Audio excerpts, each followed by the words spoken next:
doesn't take any effort to sing a song. I'm not a crier. Okay, I don't cry an awful lot. I cry every once in a while.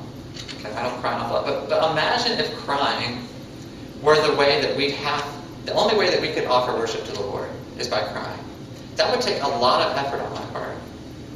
Okay, I'd have to concentrate.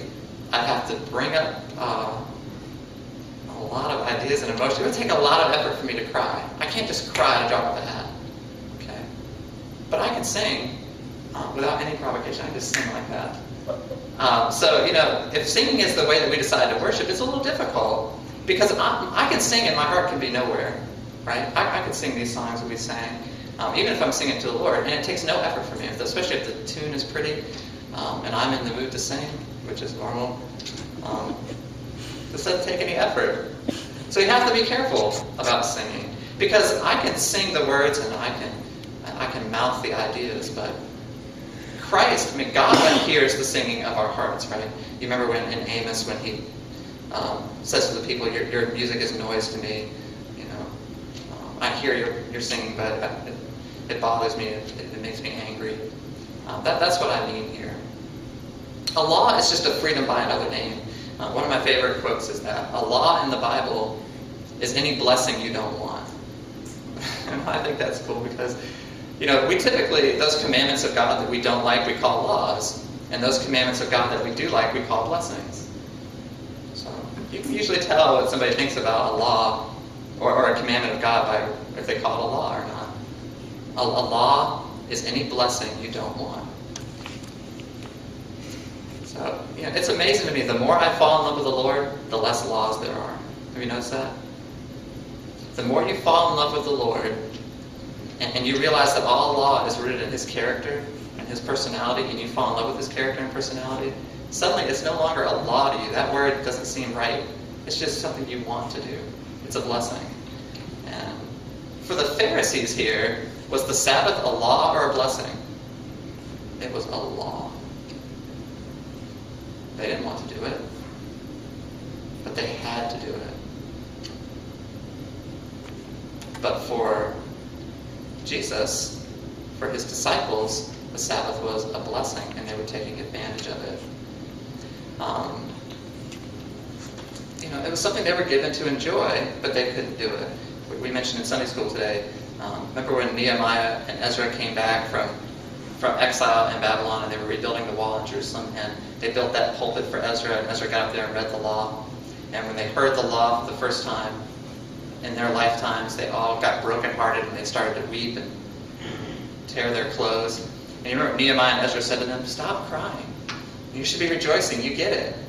And he told them to drink of the sweet and eat of the fat, and have a party, celebrate, because they had been convicted.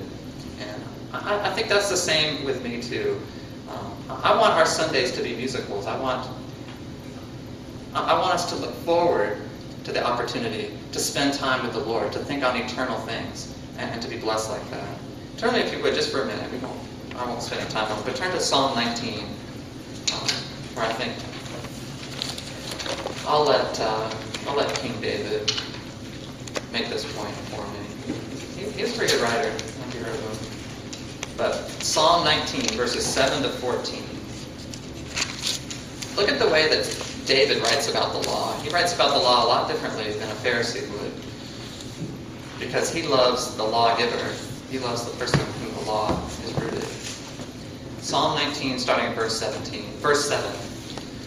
The law of the Lord is perfect, restoring the soul. The testimony of the Lord is sure, making wise the simple. The precepts of the Lord are right, rejoicing the heart. The commandment of the Lord is pure, enlightening the eyes. The fear of the Lord is clean, enduring forever. The judgments of the Lord are true, they are righteous altogether. They are more desirable than gold, yes, than much fine gold. Sweeter also than honey and the drippings of the honeycomb. Moreover, by them thy servant is warned. In keeping them there is great reward. Who can discern his errors? Acquit me of hidden faults. Also keep back thy servant from presumptuous sins. Let them not rule over me, then I shall be blameless, and I shall be acquitted of great transgression. Let the words of my mouth and the meditation of my heart be acceptable in thy sight, O Lord, my rock and my redeemer. Amen. I like that. second point I want you to see in here is that we have Sundays also, not just without singing, but we have Sundays without testimony too. Look at verses 25 and 26, back in Mark chapter 2. So here he's confronted by the Pharisees, and Jesus, he decides to, they're lawyers, they're biblical scholars, so he decides to give them biblical reason for what they're doing. He says, have you never read what David did when he was in need and became hungry, he and his companions? How he entered the house of God in the time of Abiathar the high priest and ate the consecrated bread, which is not lawful for anyone to eat except the priests, and he gave it also to those who were with him. You can look at that story in 1 Samuel. But he, obviously it was on the Sabbath, and he came in, and Ahimelech gave him the showbread that was being left out, which was only the priest could eat after the new bread was put in. They could eat the old bread, but he was hungry, and so were his companions, and he was doing the work of the Lord. And so the priest said, sure. And while the Bible doesn't really comment on whether it was right or not, the Bible, God praises the priest who gave him the bread, that was a good decision on the priest's part. It was in keeping with what he wanted in the Sabbath. For me, sleep, I like sleep. I enjoy sleeping. But there's no sleep that's better than when the sleep that comes when you're really, really tired. Sleep is like a drug to somebody who's been really, really busy all day and has worked very, very hard. All of you who work hard, like David here, he's a roofer. You spend all day on a roof and you've been busy all day and you come down and you get to rest that night. Sleep comes and it's a wonderful, wonderful thing. But if you don't do anything all day, and you're just relaxing all day, sleep is fitful, isn't it?